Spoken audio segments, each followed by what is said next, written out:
Rabbi zidni ilma warzuqni fahma. Ya Allah, berikanlah aku ilmu. Ya Allah, berikanlah aku kecerdasan. Amin. Hafalan hadisnya, hadis menyayangi makhluk.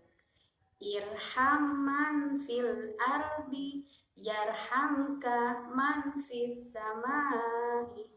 Sayangilah yang ada di bumi, maka akan menyayangimu yang ada di langit. Minggu ini kita akan belajar tentang kandang binatang peliharaan. Kenapa ya harus diberi kandang? Apa manfaat kandang untuk binatang?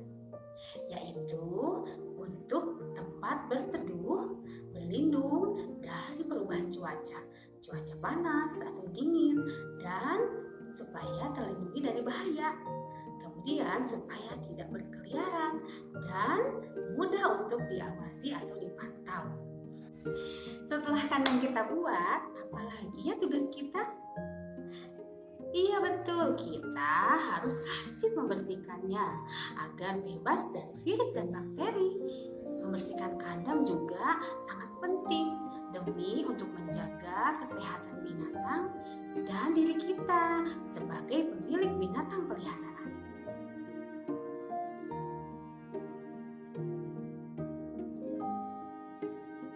Kali ini di Sentra Balok kita akan berkreasi membuat kandang kucing dari dus bekas.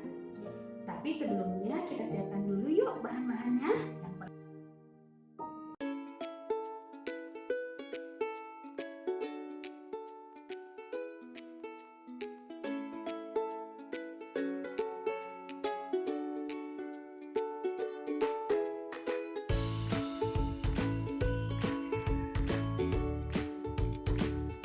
Inilah kandang yang sudah kita buat. Selamat mencoba ya.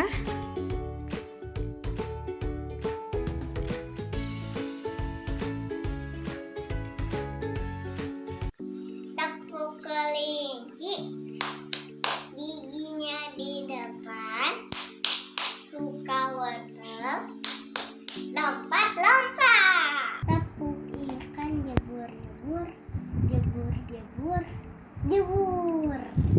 Ayam petok-petok di ubah sayap, loncat pagar, buyuk.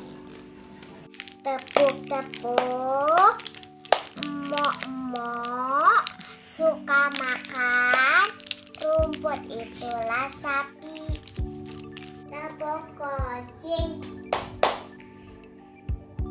kucing kakinya 4, makan ikan, suaranya meong-meong. Tepuk kelinci, telinganya lebar, suka lompat, makan wortel, itulah kelinci.